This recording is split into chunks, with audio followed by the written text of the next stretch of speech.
Le roi Ramadis, 10e monarque de la dynastie Chakri en Thaïlande, est sans conteste l'une des figures royales les plus controversées de notre époque. Son règne, qui a débuté en 2016, a été marqué par une succession de scandales et de polémiques, attirant l'attention des médias du monde entier. Son comportement excentrique, sa vie amoureuse tumultueuse et ses décisions souvent surprenantes ont fait de lui un personnage à la fois fascinant et déroutant. Mais qui est vraiment ce roi et pourquoi son règne suscite-t-il autant de débats? Ramadis, de son vrai nom Vajiralongkorn, a été marié à plusieurs reprises et est père de 7 enfants, dont 5 sont issus de son deuxième mariage. Cependant, après son divorce avec sa seconde épouse, il a pris une décision qui a choqué le monde.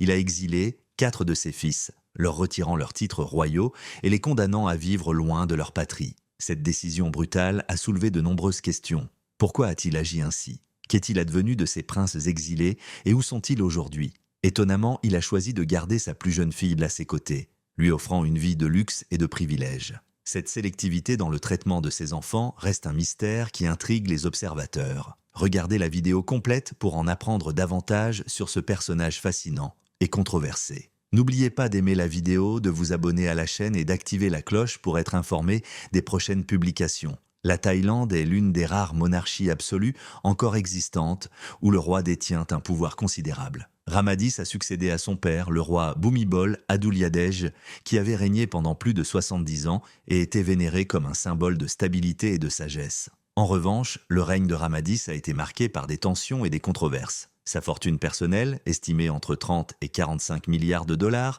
fait de lui l'un des monarques les plus riches du monde. Cette richesse colossale lui permet de mener une vie d'une opulence extrême, loin des préoccupations quotidiennes de ses sujets. Cependant, en Thaïlande, toute critique à l'encontre du roi est sévèrement réprimée. La loi de lèse-majesté prévoit jusqu'à 15 ans de prison pour quiconque ose insulter ou remettre en question la monarchie, ce qui rend toute opposition extrêmement risquée. Ramadis est connu pour ses excentricités, qui contraste fortement avec l'image traditionnelle et respectueuse associée à la monarchie thaïlandaise. L'un des épisodes les plus marquants de sa vie publique s'est déroulé à Munich, où il a été aperçu vêtu d'un simple jean et d'un t-shirt blanc, laissant apparaître des tatouages qui couvrent une grande partie de son corps. Cette apparition décontractée a choqué l'opinion publique, habituée à voir les monarques incarner la dignité et la retenue. Sa passion pour son chien Foufou a également suscité l'étonnement. Lorsque l'animal est décédé en 2016, le roi a organisé des funérailles bouddhistes somptueuses qui ont duré 4 jours, un événement qui a été perçu comme une extravagance démesurée.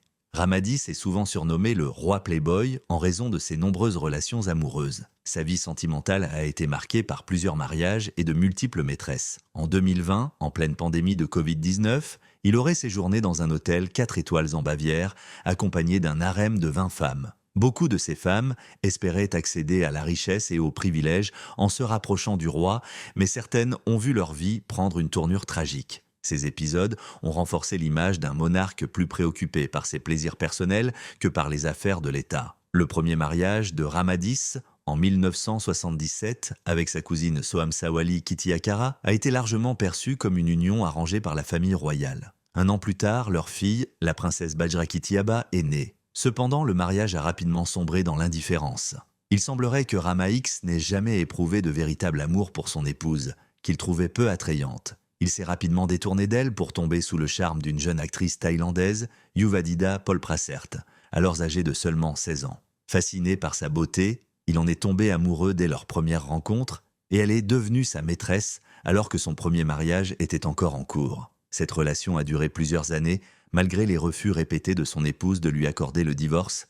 Aujourd'hui, malgré sa fortune colossale et son statut intouchable, Ramadis est loin de faire l'unanimité parmi les Thaïlandais. Son mode de vie extravagant, ses absences prolongées du pays et ses décisions controversées ont provoqué des tensions au sein de la population, en particulier parmi la jeunesse thaïlandaise. Ces dernières années, des mouvements de protestation ont émergé, réclamant des réformes démocratiques et une limitation des pouvoirs de la monarchie. Cependant, sous le joug de lois strictes et répressives, toute opposition au roi reste un sujet hautement sensible et dangereux. Le règne de Ramadis soulève des questions profondes sur l'avenir de la monarchie thaïlandaise dans un monde en pleine modernisation. Alors que son père était perçu comme un symbole d'unité et de stabilité, Ramadis incarne une ère de contradiction et de tension. Son comportement excentrique, ses scandales amoureux et son absence de leadership ont érodé une partie du respect traditionnellement accordé à la monarchie. Pourtant, dans un pays où la critique du roi est passible de prison, le changement semble encore lointain. Le futur roi a vécu pendant des années avec une ancienne actrice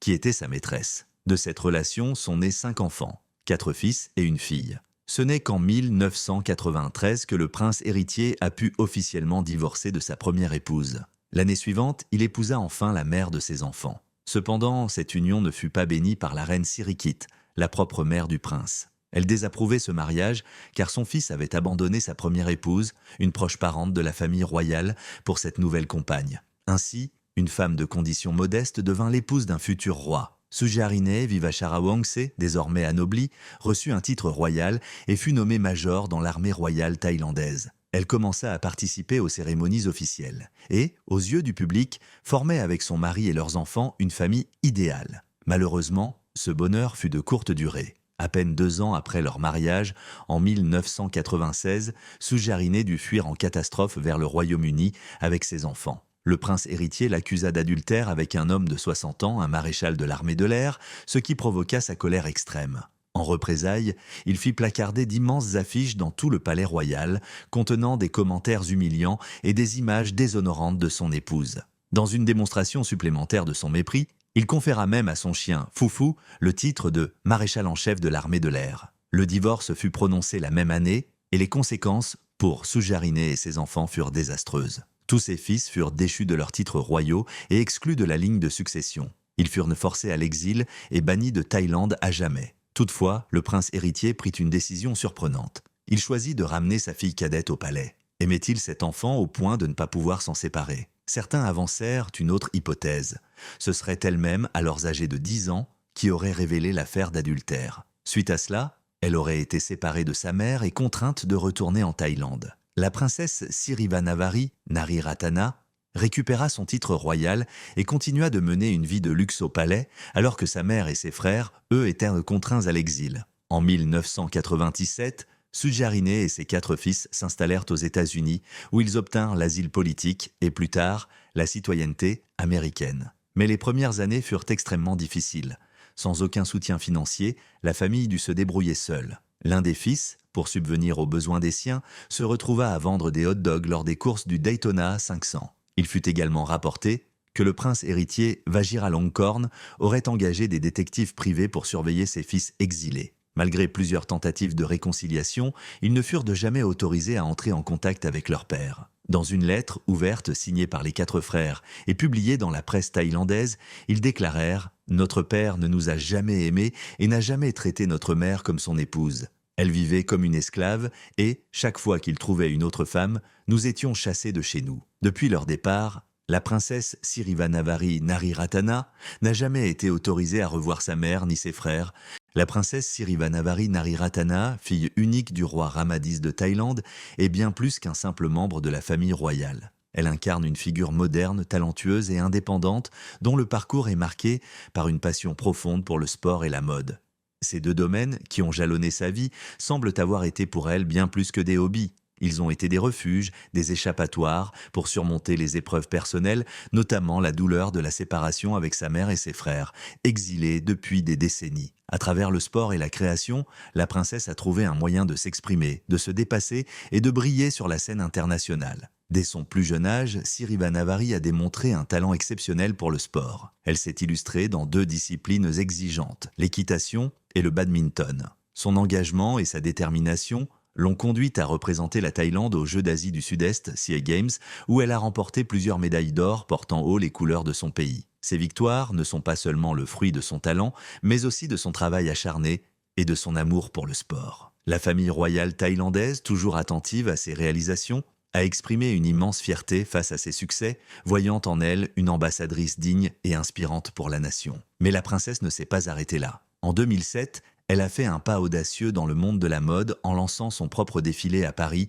l'une des capitales mondiales de la haute couture. Cet événement marquait le début d'une carrière prometteuse en tant que créatrice de mode. Au fil des années, Sirivannavari a collaboré avec des grandes marques internationales, s'imposant comme une figure influente et respectée dans l'industrie. Ses collections, souvent inspirées par la culture thaïlandaise, allient tradition et modernité, reflétant sa personnalité unique. Aujourd'hui, Elle est reconnue non seulement pour son statut royal, mais aussi pour son talent créatif et son sens aigu du style. Pendant que Sirivanavari bâtissait sa renommée, ses frères, exilés depuis leur plus jeune âge, tracèrent leur propre chemin avec une détermination remarquable. Malgré les épreuves et l'éloignement forcé de leur patrie, ils ont tous réussi à se construire une vie accomplie, chacun dans leur domaine. Jutavachara Vivachara Wongse, l'aîné, a obtenu un master en sciences aéronautiques à l'université Embry-Riddle Aeronautical, puis a travaillé dans l'ingénierie aéronautique aux États-Unis. Par la suite, il a poursuivi des études de droit et a obtenu un doctorat à la Thomas Jefferson School of Law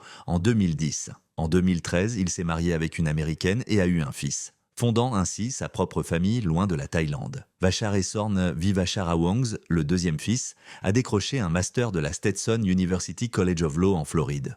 Aujourd'hui, il exerce en tant qu'avocat, mettant ses compétences au service de la justice. Chakriwat Vivachara Wongse, le troisième fils, a étudié la biopsychologie à l'université de Miami, avant de se tourner vers la médecine. Il est aujourd'hui médecin, consacrant sa vie à soigner les autres. Vachrawe Vivachara Wongse, le plus jeune, a obtenu 2 diplômes de l'université Stetson en commerce et en finance internationale, démontrant ainsi son ambition et sa polyvalence.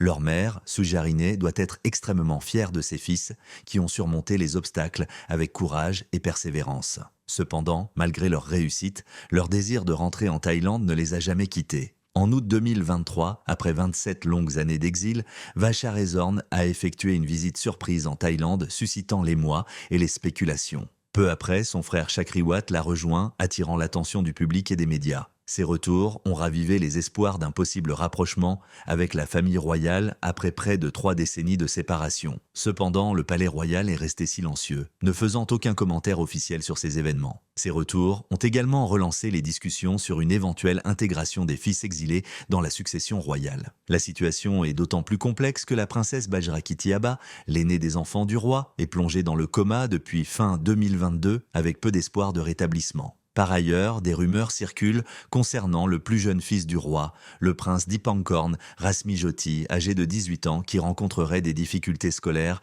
et pourrait être atteint d'un trouble du spectre autistique. Dans ce contexte, certains se demandent si Vacharesorn ou l'un de ses frères pourrait un jour être désigné comme héritier du trône. La possibilité de voir l'un des fils exilés accéder au trône soulève de nombreuses questions. Serait-ce un moyen de réunifier la famille royale après des décennies de division ? Ou bien cela créerait-il de nouvelles tensions au sein d'une monarchie déjà fragilisée? Qu'en pensez-vous? Partagez vos réflexions dans les commentaires. Si cette histoire vous a captivé, n'oubliez pas de laisser un pouce bleu pour montrer votre soutien. Et si ce n'est pas encore fait, abonnez-vous à la chaîne et activez la cloche pour recevoir les notifications de mes nouvelles vidéos chaque semaine. À très bientôt pour de nouvelles histoires de fascinantes.